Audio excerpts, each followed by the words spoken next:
Koma seperti kayak zombie, kemudian mual, muntah, kejang-kejang, nyeri dada yang paling ini biasanya agresifnya tinggi sekali, serta gangguan perilaku yang sangat parah. Ini dampak dari tembakau sintetis. Ini satu keberhasilan yang dilaksanakan oleh Tim Narkoba Polda Metro Jaya dalam hal ini Subdit 1 selama kurun waktu hampir 2 minggu ya, berlanjut. Mungkin teman-teman sudah banyak bocoran, ya memang betul, karena ini berlanjut terus, bukan cuma di satu TKP saja. Nanti setelah ini masih pengembangan lagi, masih ada lagi nanti yang kita lakukan pengejaran. 6 TKP sejak tanggal 27 Januari yang lalu. Dari mulai pertama menangkap ada 13 total semua tersangka yang sudah berhasil kita amankan, dan masih ada satu lagi yang DPO. Ya. Nanti yang pertama adalah sekitar tanggal 27 Januari yang lalu telah mengamankan RS. Ini daerah Jakarta Barat. Bagaimana proses penangkapan nanti akan dijelaskan oleh Pak Dir, Pak Direktur. Kemudian TKP kedua menangkap lagi 2 orang pelaku, inisialnya FD dan FH. Ini di daerah Jakarta Selatan, di lobi apartemen The Waves itu, ya, di Jalan Muria. Kemudian tanggal 3 Februari lagi juga dengan waktu yang sama, malamnya lagi menangkap lagi tersangka MT dan FB. Ini terus berkembang, ya. Itu di daerah Kampung Tengah, di Keramat Jati, Jakarta Timur. Penangkapan lagi besok harinya sekitar pukul 1 pagi. Itu menangkap lagi di Jalan Manggis, daerah Bekasi, Jawa Barat. Ini menangkap satu tersangka dengan inisial PRE. Kemudian sorenya kemudian dikembangkan lagi, sore berhasil mengamankan lagi. Balik lagi di DWF, di apartemen tersebut, ya, di Jalan Setiabudi, Jakarta Selatan. Menangkap 3 pelaku. Yang pertama MA, IL dan RD. Kemudian dikembangkan panjang terus 3 hari kemudian, karena ini informasi dari mereka semua, mereka dapatnya dari daerah Jawa Timur. Tim berangkat ke Surabaya. Teman-teman mungkin mendengar kemarin, ya, telah berhasil menangkap dan mengungkap satu apartemen. Di dalam satu apartemen, di kamar di apartemen High Point Surabaya di lantai 10. Disitulah tempat mereka meracik yang namanya tembakau sintetis, atau orang banyak bilang sebut tembakau gorila. Di situ kita amankan total seluruhnya yang berhasil kita amankan sekitar 24 kilo. Ini yang sudah siap dipakai. 28 kilo atau 28.432 gram tembakau sintetis, ya, yang berhasil kita amankan. Siang tadi tersangka semuanya yang berada di Surabaya berhasil kita bawa ke sini bersama tim. Ini masih berlanjut lagi karena masih ada lagi informasi satu tersangka yang masih DPO. Mudah-mudahan dari yang DPO ini kita upayakan cepat bisa diamankan untuk kita bisa mengetahui lagi kemungkinan adanya tempat-tempat lagi tempat pembuatan tembakau ini. Nanti bagaimana kronologisnya akan dijelaskan oleh Pak Dir. Nanti juga akan saya jelaskan apa sih sebenarnya yang dikatakan tembakau gorila ini atau tembakau sintetis. Silakan Pak Kabid Humas Polda Metro Jaya, rekan-rekan media yang saya cintai. Tadi sudah dijelaskan tentang upaya paksa penangkapan yang dilakukan oleh jajaran Subdirektorat 1, Direktorat Narkoba Polda Metro Jaya. Yang akan saya sampaikan di sini ada beberapa hal, beberapa item terkait dengan perkembangan teknologi informasi.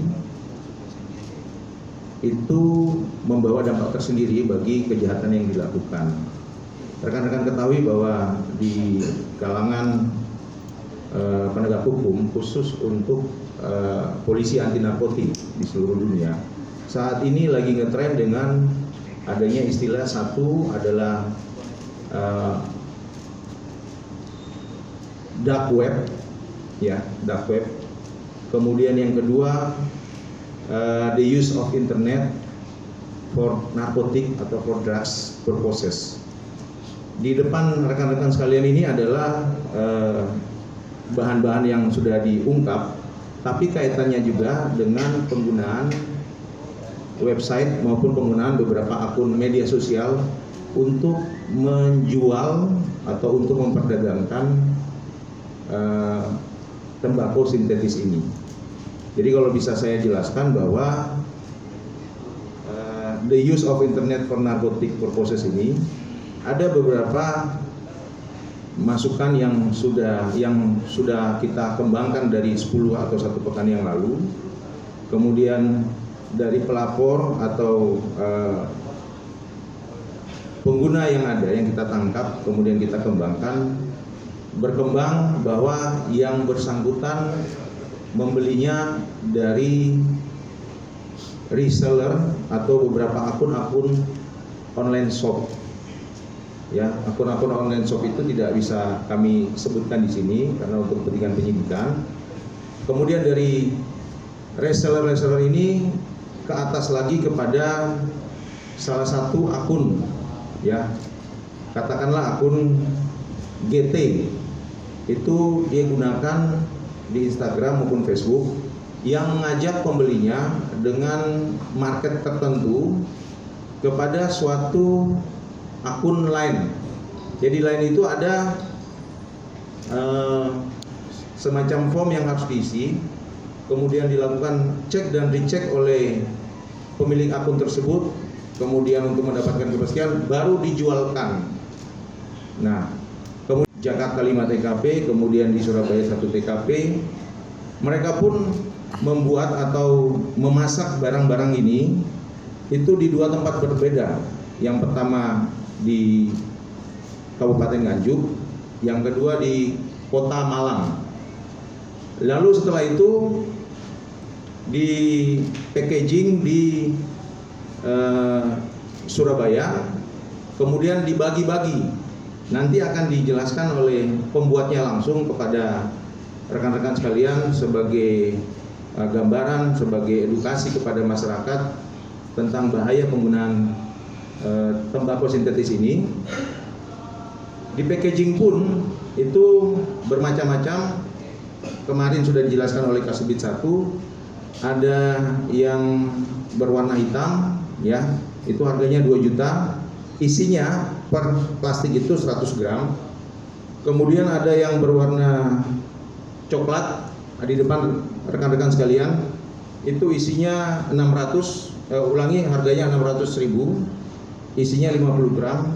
Kemudian ada 25 gram.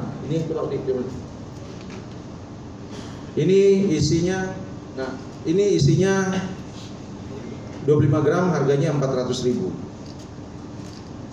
Tembakau sintetis atau kita kenal dengan sebutan gorila sudah beberapa kali kita ungkap. Itu ada 2 macam.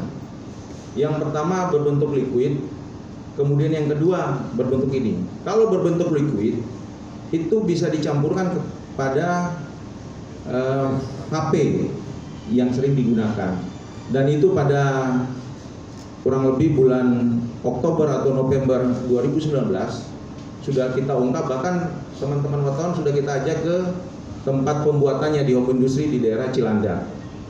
Barang-barang ini untuk induknya, untuk mencampurnya ini, itu dikirimkan langsung dari RRT, ya, dari Cina.